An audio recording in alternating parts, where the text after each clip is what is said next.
경제를 읽는 스마트한 습관. 김윤경의 생생경제.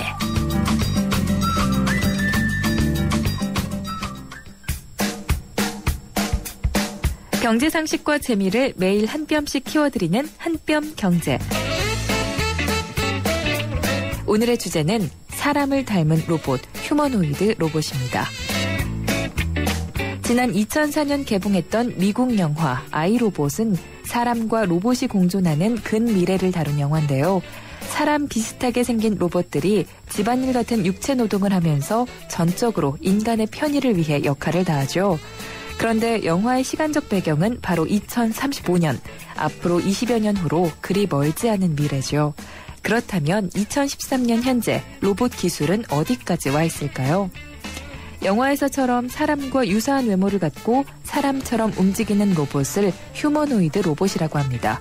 이 로봇 하나에 기계, 전자, IT, 화공, 나노 기술 등 다양한 첨단 기술이 융합되어 있는데요. 초기 휴머노이드 로봇은 걸을 수 있지만 움직임이 부자연스럽고 지능 수준이 낮았습니다. 획기적인 발전이 온 건 1996년으로 일본 혼다사가 내놓은 P2가 기점이 됐죠. 전력과 모터 드라이버, 컴퓨터 시스템을 갖추며 내장형 자율 휴머노이드 시대를 연 P2는 이전과 비교할 수 없는 인간 친화적인 모습이었는데요. 이후 P3를 거쳐 2000년에 개발된 아시모는 휴머노이드 로봇 중 가장 진화된 로봇으로 평가받고 있습니다. 약 30개의 호출 신호를 알아듣고 스스로 반응하는 아시모는 사람의 얼굴과 음성을 인식하고 다음 단계 움직임을 미리 예측해 자유롭게 걷기도 뛰기도 하죠. 우리나라는 그럼 어떨까요? 2004년 휴보가 개발되어 여러 차례 업그레이드되며 사람에 가까운 모습으로 변해왔는데요. 최근엔 두 팔을 다리처럼 쓸 수 있는 사족보행이 가능한 로봇으로 재탄생해 울퉁불퉁한 지역이나 산비탈처럼 경사진 곳도 걸을 수 있게 됐습니다. 재난 지역에서 도움을 줄 수 있지 않을까 기대한다고 하네요. 최첨단 융합기술로 탄생한 로봇, 인류의 삶을 긍정적으로 변화시킬 것이라는 기대 뒤에는 부정적 영향에 대한 우려도 있습니다.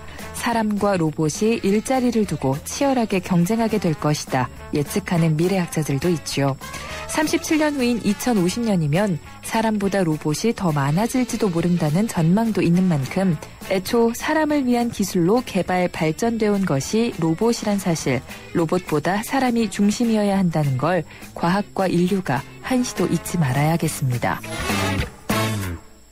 네, 우리나라에서 만든 인간과 비슷한 휴머노이드 휴보 국보급인데요. 제가 작년에 카이스트 연구실 갔다가 망가뜨릴 뻔했습니다. 하나에 한 4억 정도 되는데 그래서 까딱하다가 연구실에서 종신형 사는 게 아니냐라고 좀 가슴을 졸였었는데 이게 넘어지는 줄 알았더니 근육이 아니라 이 관절에 탄력이 있습니다. 그래서 탄력이 있어서 바로 뒤에 일어나더라고요. 그래서 정말 멋졌는데 이게 구글에도 수출이 되고 있다고 합니다. 그리고 원전 사고 이런 데도 사람 대신에 로봇을 투입을 하면은 안전하게 또 작업을 할 수 있어서 그런 휴보도 지금 개발을 하고 있다고 하는데 멋진 동생 휴보들이 좀 많이 만들어져서 수출도 되고 또 우리나라의 그 과학 그 위상도 좀 살렸으면 하는 그런 바람을 가지고 있습니다. 김윤경의 생생경제 3부 시작하겠습니다. 바위 600만 톤이 쌓이면 Big. 그걸로 피라미드를 만들면 Great. 거대함을 위대함으로 바꾸는 도전. 2200만 고객의 빅데이터로 만드는 새로운 생활이 시작됩니다. 규모의 1등을 넘어 Big to Great. 신한카드. 모카골드. 준기야, 다른 건 왜 이 맛이 안 날까? 상현 선배, 손 좀 줘봐요. 원두? 원두 좋아진 거 느껴져요? 더 좋은 원두로 더 맛있어진 모카골드가 시작됩니다. 맛있다. 맛있는 커피의 황금 비율, 맥심 모카골드. 김윤경의 생생경제. 이번 정부 들어서 증세 없는 복지를 하겠다고 했습니다. 부족한 세원은 지하경제를 양성화해서 해결하겠다 이런 방안도 냈는데 지난 9월 말까지 봤더니 지하경제 양성화를 통해서 세수 실적이 2조 가까이가 됐고요. 목표치 한 73%, 실적이 나쁜 편은 아닙니다. 이만큼 걷어들이는 동안에 기업이나 자영업자들은 불만이 없지는 않았습니다. 근데 지하경제 양성화만으로는 역부족이었는지 요즘 들어서 교통 범칙금, 그리고 경범죄 단속이 아주 크게 늘어났다고 합니다. 그래서 부족한 세수를 여기서 메우려는 것이 아니냐 이런 지적이 나오고 있는데요. 국회 예산결산특별위원회에 민주당 조정식 의원을 연결해서 이 얘기 좀 나눠보도록 하겠습니다. 조 의원님 안녕하십니까? 네, 안녕하세요. 조정식 의원입니다. 네, 경찰청에서 자료 받으셨죠? 이 네네, 교통범칙금과 경범죄 단속이 많이 늘긴 늘었다고 하더라고요. 네네, 작년 동기에 비해서 굉장히 많이 늘었는데요. 네.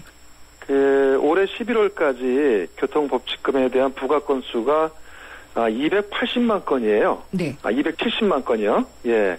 근데 이거는 작년에 비교해서 보면은 작년에 165만 건이었었는데 무려 100만 건 이상이 늘어난 거죠. 네. 그러다 보니까 이 부과 건수에 따른 범칙금도 네.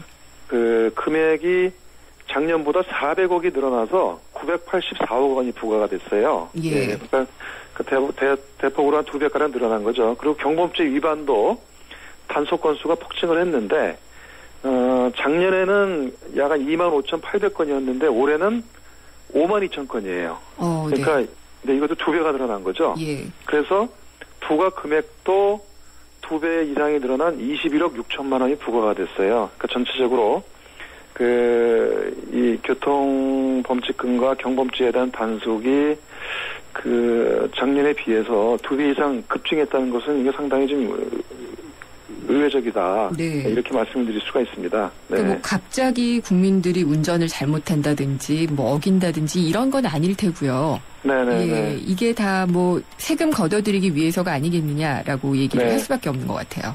그러니까요. 이게 지금 이제 이번 정부 들어서 여러 가지 이제 필요한 국가 재정 문제라든가 그다음에 복지 공약에 따른 이행 문제라든가 네. 세수가 많이 필요하거든요.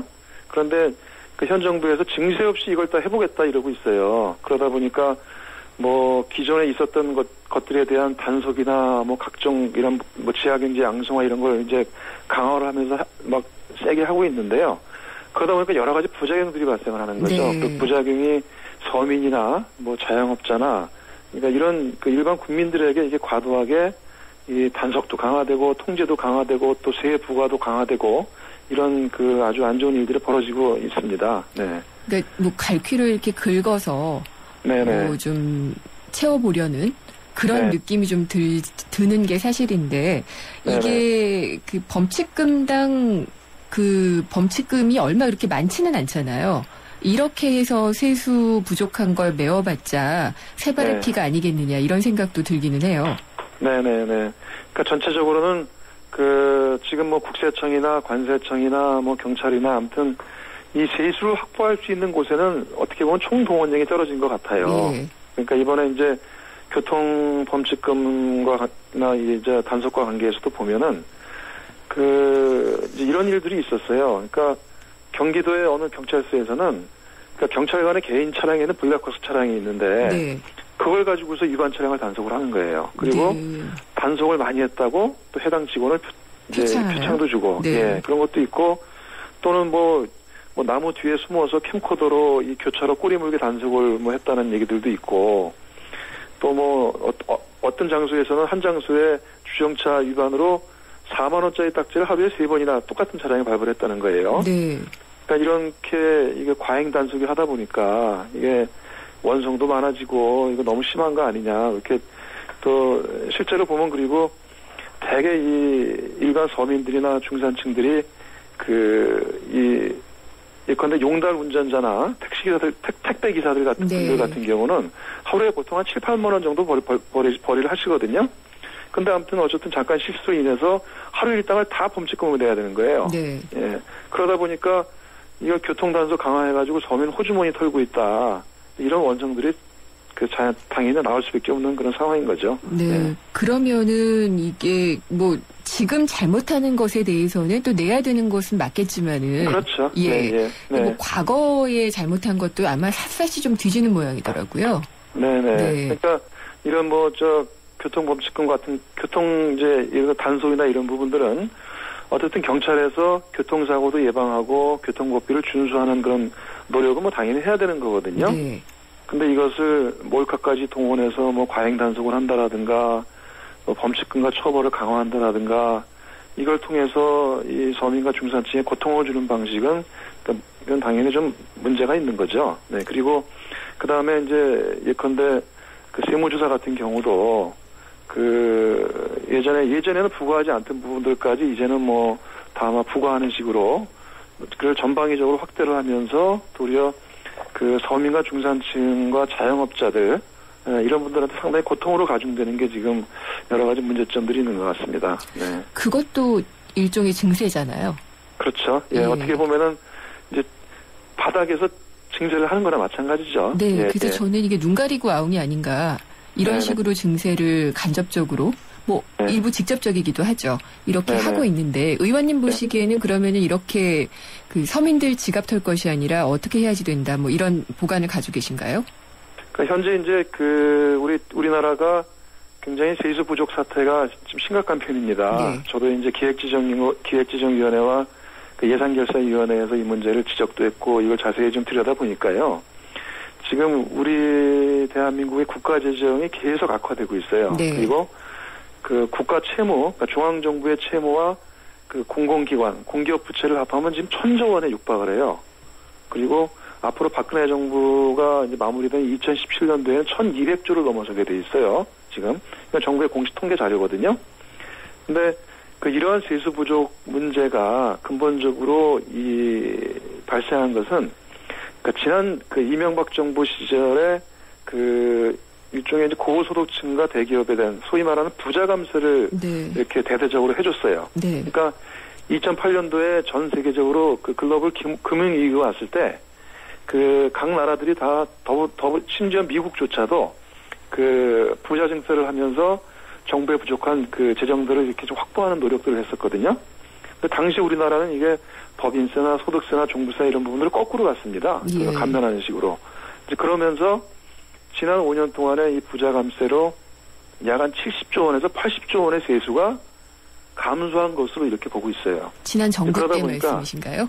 네? 지난 정부 때의 네, 그렇죠. 통계인가요? 이명박 정부 시절에요. 네. 예, 예.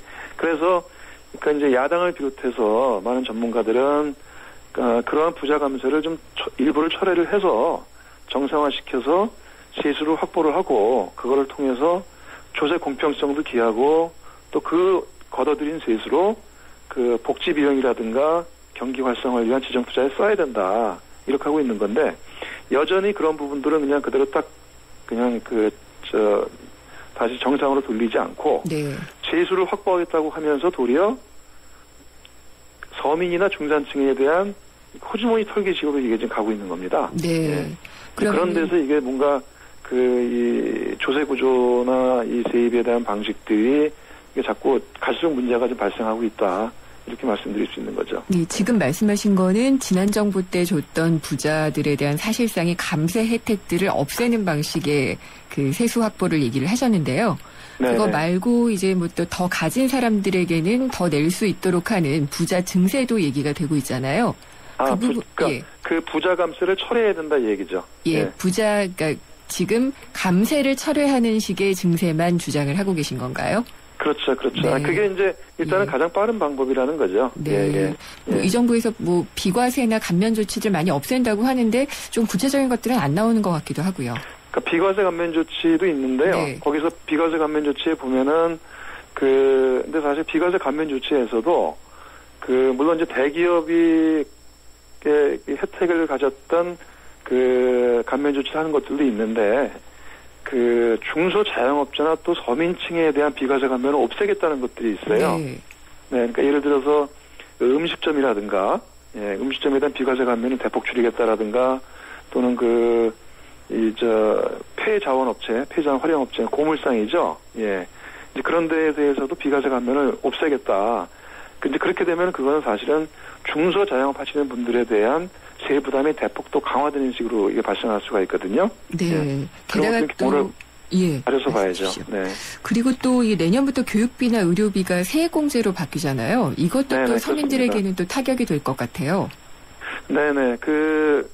이것도 지금 이제 제가 어제 공개를 한 정부의 비공개 보고서와 그러니까 한국재정학회에서 발표한 비공개 보고서와 기존에 했던 정부 발표가 큰 차이가 나고 있어요. 예.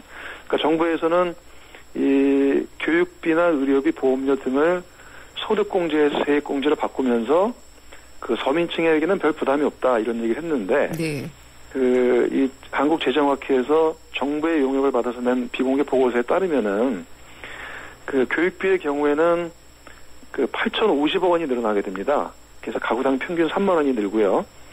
그리고 자동차, 화재, 생명보험 등 보험료의 경우에는 무려 1조 2,500억 원이 늘어나게 돼요. 세수가 더 같이 나는 거죠. 네. 그래서 가구당 평균 7만 원이 부담이 되고 또 의료비의 경우도 야간 5,600억 원이 더 국민이 세금을 내야 되는 것으로 좀 추계가 되고 있어요. 네네. 조세 형평성이 문제가 된다는 얘기로 결론을 지을 수가 있겠네요. 그러니까 이제 물론 이제 이 중에서 그 각 항목에 따라서 네. 그 이때 중산층이나 고소득자가 세부담을 더 많이 내는 그 항목도 있는데, 네. 그러니까 예컨대 이제 의료비나 교육비 같은 경우는 그 이 보고서에서도 이런 부분들은 고소득층뿐만 아니라 네.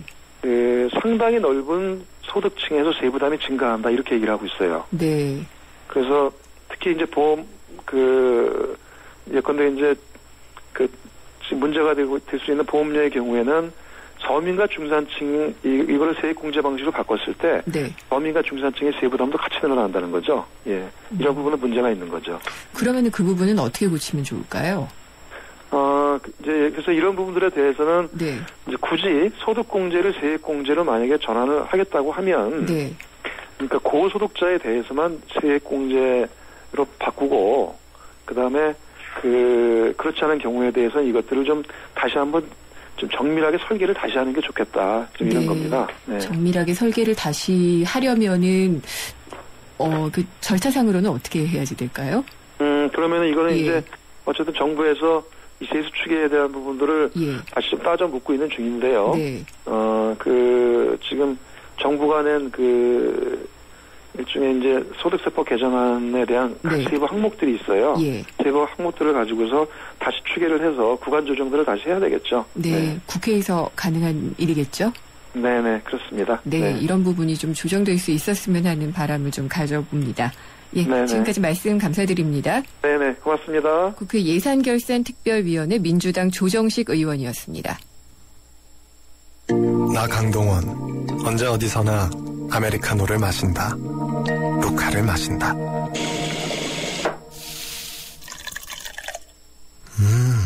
맛있다. 내가 즐기는 단 하나의 아메리카노. 루카. 루크 아메리카노. 루카. 레리. 쉐비. 크리스마스 페스티벌. 12월에 쉐보레 구입 시 최대 120만 원 할인. 추첨 후 1등에겐 500만 원 여행 상품권 증정. 스파크 크루즈 디젤 구입 시 최대 3년 무이자 할부. 크리스마스처럼 풍성한 12월 혜택을 지금 바로 만나보세요. 12월 31일까지 홈페이지 참조. 일부 차종 제외. Chevrolet. Find new roads. 네, 잠시 후 4부에서는 이번 주 스톡앤 이슈 그리고 재무 상담이 준비되어 있습니다. 잠시 후에 뵙겠습니다. 안녕하세요. 중앙이병원 홍보대사 탤런트 송옥숙입니다. 여러분들에게 가족은 어떤 의미인가요? 저에게 가족은 제 삶의 목적이자 인생의 기쁨입니다. 많은 사람들이 결혼과 출산으로 가족을 이루지만 저는 입양이라는 더 큰 사랑으로 가족을 이뤘습니다. 여러분은 입양에 대해 어떻게 생각하세요?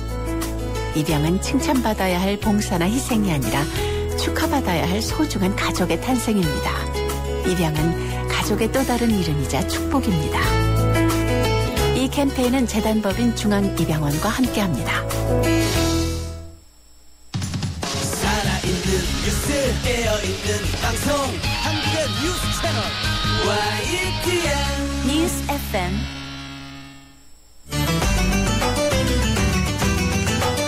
한 걸음 더 경제와 가까워지는 오후 김윤경의 생생경제.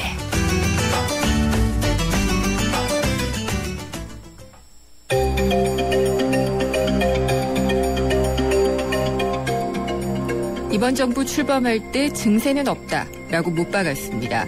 공약 가계부를 발표를 하면서 지하경제 양성화를 통해서 그리고 비과세나 감면제도를 손보는 식으로 복지에 쓸 돈을 마련하겠다라고 국민에게 설명을 했습니다.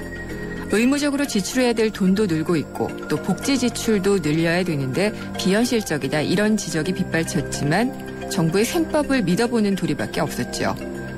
지난 9월 말까지 지하경제 양성화로 거둔 세수가 1조 9,945억 원, 목표치의 73%를 달성을 했다고 합니다. 그런데 혹시 이거 과거에 소득공제 조금 많이 받은 사람 찾아받은 것도 포함이 된 건가요? 아니면은 과속 주차 위반 과태료, 경범죄 범칙금 늘려서 마련한 건 아닐까요? 이삭줍기에서 쌀 한 가마니 만들려는 게 아닌가 싶습니다. 철진한 세금이나 어이없는 과태료 적발에 받아내는 것 얼마나 되겠습니까? 고소득 자영업자와 전문직의 탈세, 그리고 조세 회피처에 빼돌려놓은 검은 돈들을 잡는 게 훨씬 효율적이지 않을까요? 가뜩이나 이 세무 인력도 적다는데 말입니다. 직장인들의 유리지갑 더 이상 투명해질 것도 없습니다. 증세 없다, 앞뒤 안 맞는 말 하지 마시고요. 더 버는 사람들에게 더 거두는 제대로 된 증세를 하십시오. 역사상 가장 어처구니 없는 세금의 예로 1600년대 영국의 창문세를 예로 들고 있습니다. 집에 있는 창문에 세금을 매겼더니 사람들은 창문을 없앴다고 하죠. 이런 이해할 수 없는 그런 증세는 아니고 제대로 된 증세가 필요하던 시점입니다. 각종 범칙금으로 이삭줍기만 계속하면은 국민들 화병만 도둑이 될 겁니다.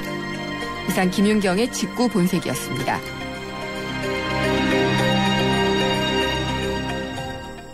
가스비 잡는 신구 이순재입니다. 내가 시골 산다고 아무 걱정 없을 것 같지? 4주만 살아봐. 여기도 가스 때 가스비 엄청 걱정해. 이까지까지 그 드라미를 잡아. 힘은 태워잡고 거꾸로 태워잡고. 보일러는 귀뚜라미. 니들이 보일러를 알아? SK이노베이션이 이산화탄소에게 물었다. 왜 너만 보면 지구온난화 얘기일까? 쓸모있게 바꿀 수 없을까? 이산화탄소로 만든 친환경 플라스틱 그린폴 개발 중. 물음이 있는 곳에 이노베이션이 있다. SK이노베이션. 산에 오를 때면 눈앞이 하얘지고 막막해지는 순간들이 있다. 하지만 나 주상욱은 절대 물러서지 않을 것이다. 에코로바와 함께라면 내 방식대로 산을 즐길 수 있으니까. 너의 방식대로 산을 즐겨라. 기표웨이 에코로바. 내리 쉐비 크리스마스 페스티벌 12월에 쉐보레 구입 시 최대 120만원 할인. 추첨 후 1등에겐 500만원 여행 상품권 증정. 스파크 크루즈 디젤 구입 시 최대 3년 무이자 할부. 크리스마스처럼 풍성한 12월 혜택을 지금 바로 만나보세요. 12월 31일까지 홈페이지 참조. 일부 차종 제외. Chevrolet, find new roads.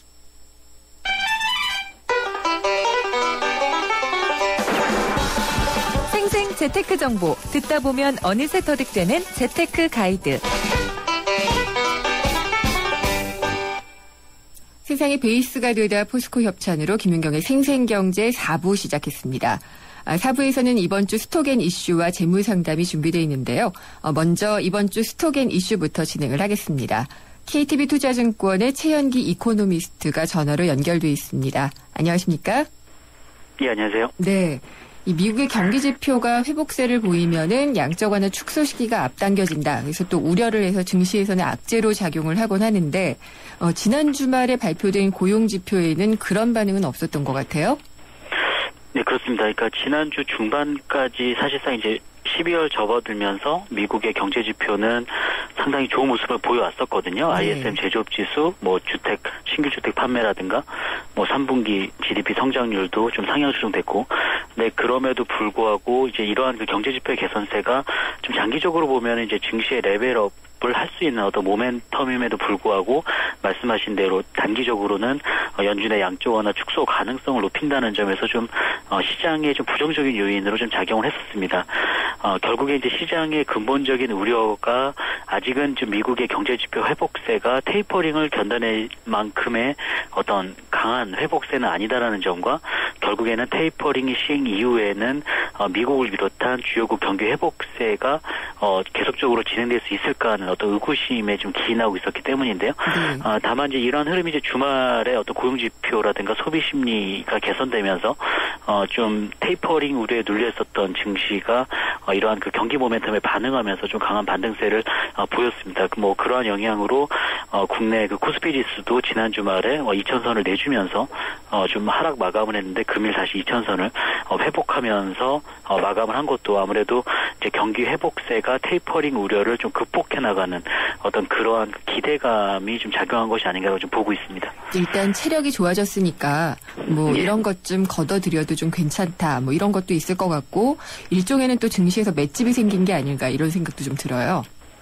예, 일단은 어쨌든 테이퍼링은 언젠가는 시행되어야 될 재료인 거고요. 결국에는 이제 테이퍼링을 견딜 만큼 경기 회복세가 진행이 된다라고 보면 그런 것들이 결국 시장에 좀 확신이 좀 더 강화가 되면은 아무래도 이제 경기 모멘텀 자체가 바로 이제 증시에 호재로 작용하는. 그러니까는 이전에는 경기가 안 좋게 나오면 연준의 양쪽 완화 정책이 지속될 것이다라는 어떤 유동성 모멘텀에 좀 작용을 크게 했다면 지금은 아무래도 경기 모멘텀에 좀 더 작용할 가능성이 높지 않냐라고 보고 있습니다. 그동안에는 이렇게 펌프질에서 이렇게 줬던 이런 어떤 수단의 영향을 받았다면은 이제는 정말 체력을 키워서 증시에서 승부를 해보려는 그런 국면으로 좀 넘어가는 단계다라고 봐도 될까요?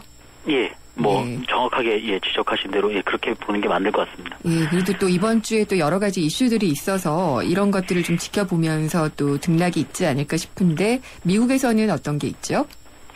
일단은 좀 이번 주, 그러니까 오늘에는 이제 그 연방준비제도 이사회 이제 연설이 있는데요. 좀 아이러니하게도 좀 매파적 성향이 강한 좀 연준 위원들이 연설이 있기 때문에 아무래도 좀 테이퍼링 우려가 조금 불거질 수는 있을 것으로 보고 있습니다. 뭐 대표적인 뭐 매파 성향을 갖고 있는 뭐 리치먼드 연은 총재라든가 그다음에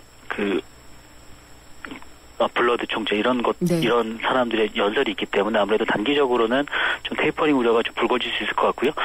이번 주에는 또 중국 쪽에 좀 이슈가 많습니다. 실물 경제지표 11월달 실물 경제지표가 발표가 될 것 같고요. 또 이제 비공식적으로 열리는 그 중앙 공작 회의가 있거든요. 그래서 여기서는 아무래도 내년도 경제 성장률이 좀 하향 조정될 가능성이 좀 높아 보이는데 그럼에도 불구하고 좀 이렇게 안정적인 성장으로 갈 것이다라는 어떤 기대감이 좀 동반될 것으로 보고 있기 때문에 크게 악재로 작용하지 않을 것으로 보고 있습니다. 중국 내일부터 아마 경제 공작 회의라고 그러죠? 예. 오늘 증시 상황은 거기에 대해서 어떻게 반응을 했나요? 중국 증시 같은 경우는. 제가 중국 증시를 보지는 못했는데 지금 거의 보합세에서 끝났거든요. 그래서 일단은 뭐 오늘 소비자물가 상승률 같은 경우는 3%대를 유지를 했습니다만 전월보다는 좀 하락하면서 좀 어떤 통화 정책의 어떤 변화를 가져갈 만한 요인으로 작용하지 않은 것 같고요.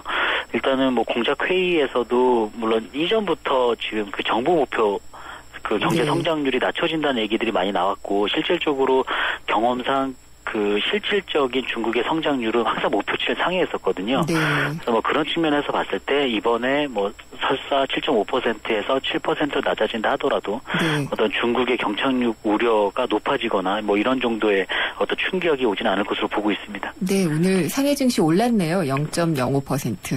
예. 거의 보합권. 그렇죠. 뭐 이게 경착륙 우려라는 거는 좀 약간 과장된 게 아닌가라는 생각도 좀 하고 있고요. 유럽에서는 어떤 이슈들이 있나요?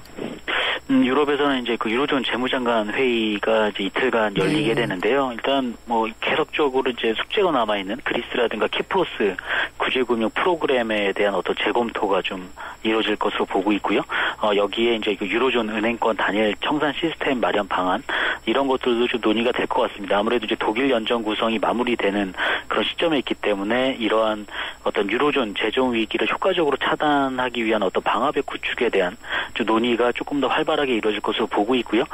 그다음에 이제 드라기 총재 연설도 있지만 이미 그 ECB 그 통화정책 회의 이후에 어떤 연설의 내용을 보면 결국에 단기적으로 이제 추가 부양책 시행 가능성은 조금 낮아졌지만 결국에 유로존이 민간 부분에서 자생적으로 회복하기는 좀 어려운 부분들이 많거든요. 그렇기 때문에 뭐 3차 선별적인 어떤 3차 LTRO 시행 그래서 직접적으로 실물경제 지표를 부양할 수 있는 어떤 유동성 공급책이 아무래도 내년 빠르면 1분기 적어도 상반기 내에는 좀 이루어질 가능성에 대해서 좀 내비치지 않을까라고 좀 보고 있습니다. 네, 그렇다면은 뭐 악재가 될 만한 건 없겠네요. 일단은 회의 이벤트들로만 봤을 때는 뭐 그런 문제는 좀 없는 것으로 보고 있습니다. 목요일에 우리도 금통이 있죠? 예. 뭐 시장의 예상은 뭐 기준금리 동결 쪽에 상당히 무게를 두고 있고요. 뭐 사실상 0%대 또 소비자 물가 상승률이 진행 중에 있습니다만 디플레이션 우려가 뭐 좀 과도하게 좀 우려할 만한 수준은 좀 아닌 것으로 보고 있고요.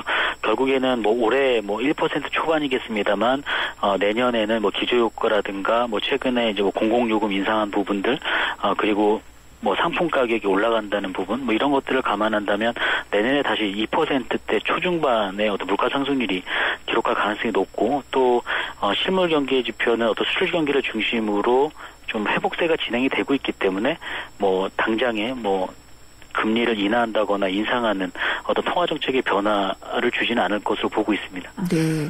지금 2차선에서 이제 가까스로 턱걸이도 하고 그랬는데 12월에는 이제 보통 이제 산타랠리를 많이 기다리잖아요.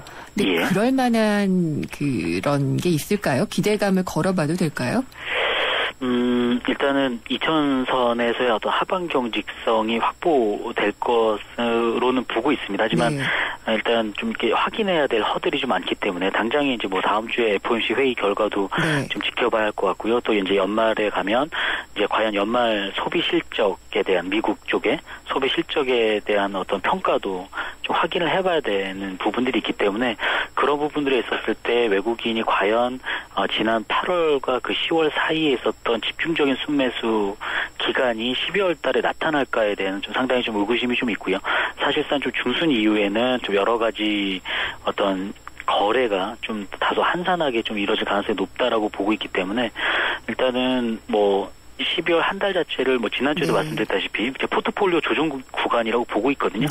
내년도에 좀 그 시장에 대한 어떤 강세 기대감을 좀 선반영한다는 측면에서 봤을 때는 지금 주가가 현 수준보다는 좀 높게 형성되면서 마감할 것 같고요. 다만 과거처럼 좀 산타랠리가 진행이 되면서 좀 단숨에 뭐 좀 연중 고점을 뚫고 올라가는 그런 모습을 보여주기에는 조금 어렵지 않을까라고 보고 있습니다. 네, 그러면은 이번 주에도 그냥 배트를 짧게 쥐고 가면 될까요? 예, 일단은 뭐 중장기적으로 보면 물론 이제 그 경기 민감주 쪽에 우리는 좀 계속적으로 매수 쪽으로 접근해야 된다는 의견을 제시를 하고 있고요. 최근에 이제 그 주가 조정이 일어나면서 좀 이렇게 단기적으로 좀 과매도 영역으로 들어간 업종들이 있거든요. 뭐 이렇게 자동차라든가 부품 업종, 결국 이제 환율 변수 때문에 추가적으로 하락폭이 컸는데 이런 업종들에 대해서는 조금 좀 저가 매수 측면으로 좀 접근하시는 것이 좀 좋을 것으로 보고 있고요. 반대로 이제 최근에 이제 그 과매수 영역에 들어갔던 부분들은 이제 소프트웨어라든가 이제 생활용품 이런 것들은 좀 단기 과매수 영역에 들어갔기 때문에 이 부분에 있어서는 좀 추격 매수를 하기에는 조금 자제하시는 것이 좋지 않을까라고 보고 있고요. 궁극적으로는 경기 민감 업종에 계속적으로 점진적으로 매수하는 그런 전략을 지금 추천드리고 있습니다. 알겠습니다. 감사합니다. 예, 감사합니다. KTB 투자증권의 최연기 이코노미스트였습니다.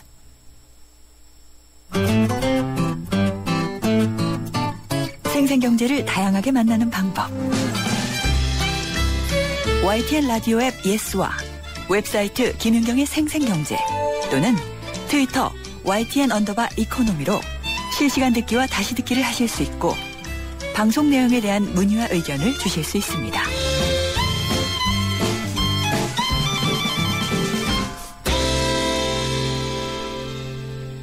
월요일에는 재무상담이 있습니다. 오늘도 상담해주기 위해서 에듀머니의 김준하 팀장님이 자리하셨습니다. 안녕하십니까? 네, 안녕하세요. 네, 상담 잘 부탁드리겠습니다. 네.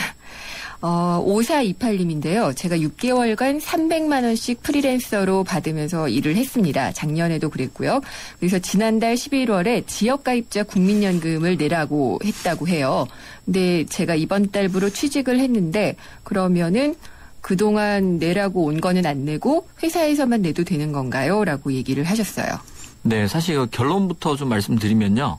일단 내시는 게 더 좋습니다. 지역도 내고? 네, 그렇습니다. 그러니까 원칙적으로는 이제 국민연금 자체는 미납했다고 해서 강제로 뭐 추징하거나 뭐 이렇게 계속적으로 추심하거나 그러지는 않거든요. 그래서 일반적으로 한 3년이 지나면 네, 소멸시효가 끝나기 때문에 더 이상 안 내셔도 돼요. 네, 하지만 나중에 국민연금 받으실 때는 아무래도 가입 기간이 긴 편이 훨씬 연금 수령액도 많고 유리하잖아요. 네. 예, 그리고 이제 만약에 이 미납 기간이 전체 가입 기간 중에서 한 3분의 1 이상 있으시면 뭐 장애연금이나 유족연금 이런 것도 못 받으시거든요. 그래서 뭐 지금 여력이 되신다면, 형편이 되신다면 예, 가급적 내시는 게 좋습니다. 나중을 위해서. 네, 그렇습니다. 네, 그렇군요. 네. 그리고 7588입니다. 제가 입사일이 올해 10월 18일이고요. 11월 1일부터 4대 보험이 가입됐습니다. 월급은 매월 1일부터 31일까지 일한 게 다음 달 10일 날 입금이 되고요. 첫 달은 100만 원, 그 후부터 세금 공제 후 300만 원씩 입금이 됐습니다. 그러면 2014년 연말정산 대상이 되나요? 라고 물어보셨습니다.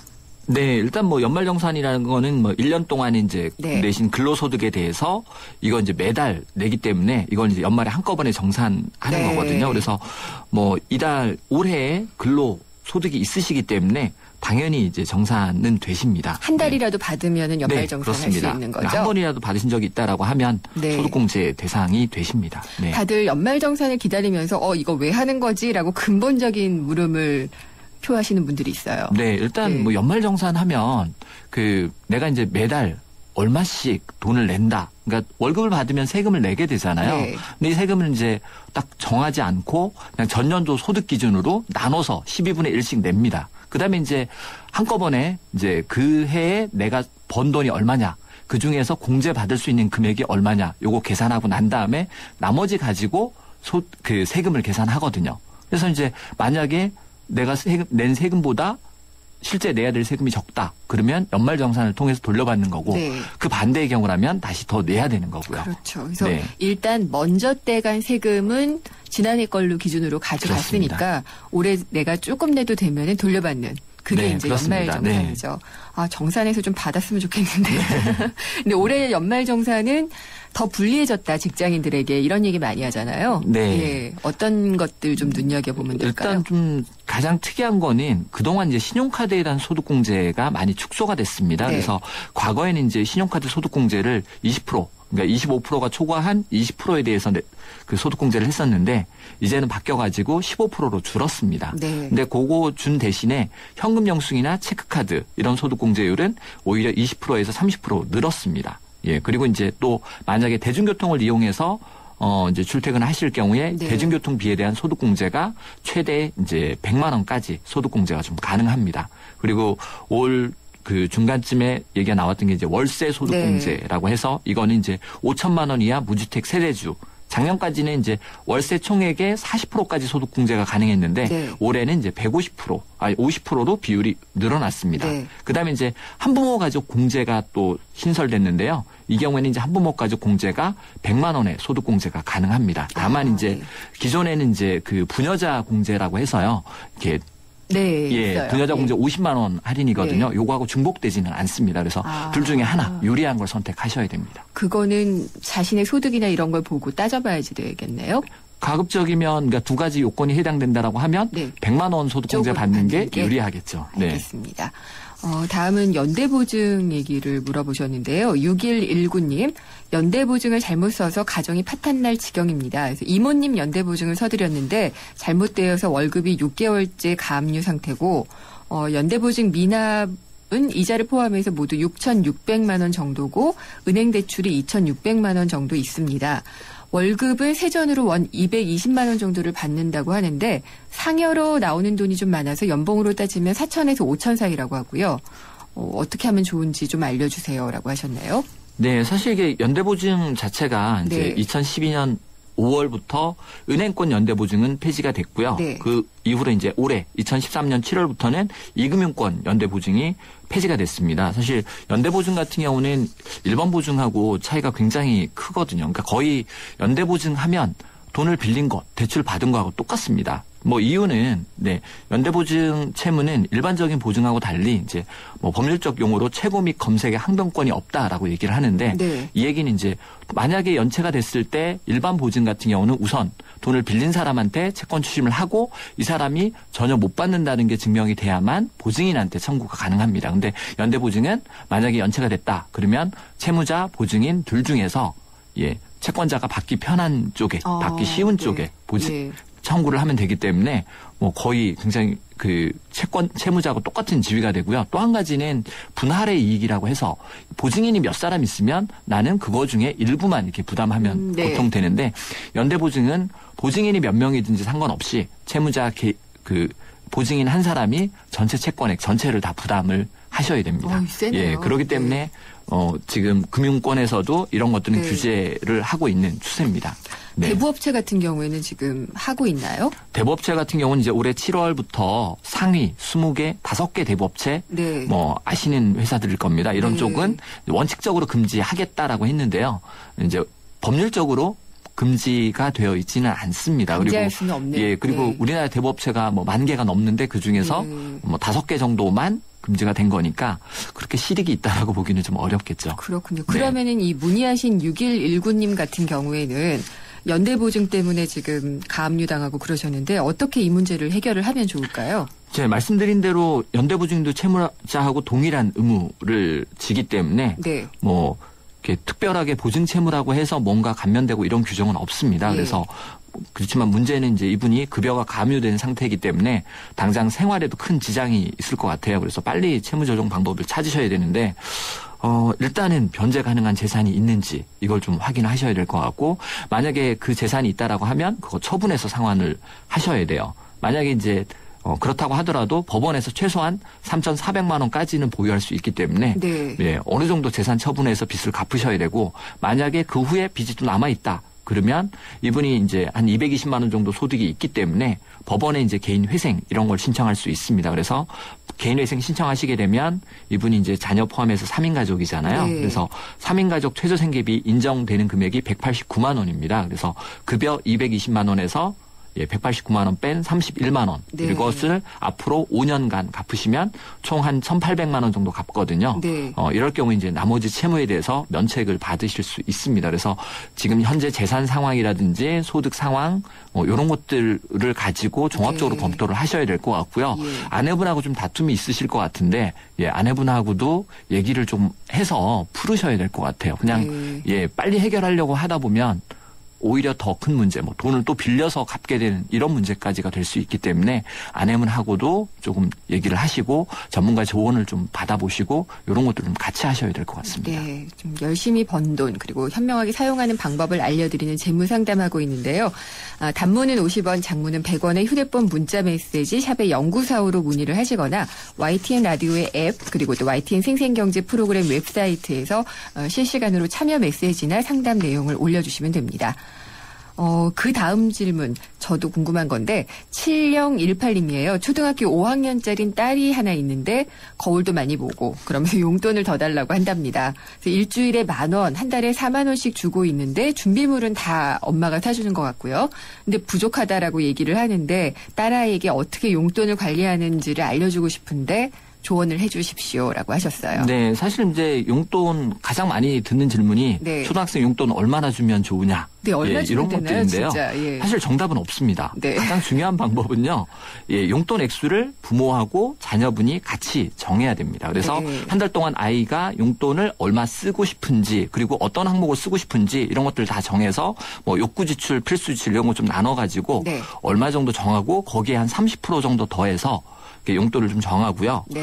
그래서 통상적으로 보통 일주일에 한 5,000원 뭐 이 정도 선이면 적당할 텐데 문제는 이제 앞으로 이제 만약에 부족하다 그러면 그때그때 좀 협상을 통해서 늘릴 수 있다. 이런 것까지 같이 좀 얘기를 하셔야 될 것 같습니다. 용돈 협상까지 들어봤습니다. 에듀머니의 김준하 팀장님 오늘 감사했습니다. 다음 주에 뵙겠습니다. 네, 감사합니다.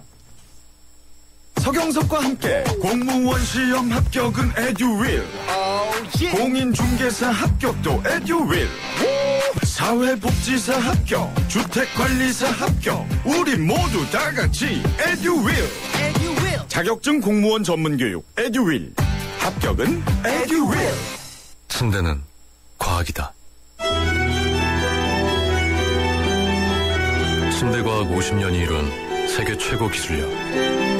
배우던 나라에서 가르치는 나라로 우리 침대에서 자기 할 것이다. 전 세계인을. 에이스 침대. 모카골드.